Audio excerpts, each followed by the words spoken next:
1 Corinthians chapter 11:1, follow my example. Hallelujah.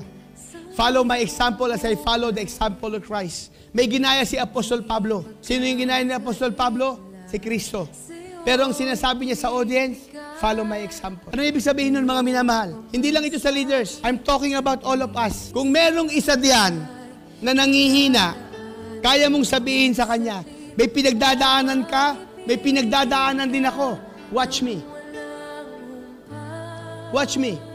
Makikita mo kung gaano yung strength na binigay ng Lord sa akin. Kung meron dyan na nag-iisip ng bumitaw sa gawain ng Panginoon, at merong isa dyan na gagamitin ng Diyos para maging good example, sasabihin niya, watch me. Ito yung ibig sabihin ng paglilingkod. Kahit marami tayong pinagdadaanan, kahit meron tayong thousand of reasons para bumitaw sa Panginoon, merong million reason ng Lord para magpatuloy tayo.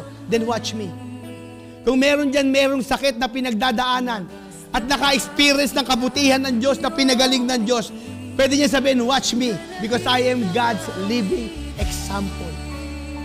Kasi sa pamamagitan ng aking paglilingkod, nakinig ang Diyos, napakinggan ng Diyos ang tinig ko, now I am Him. Then watch me.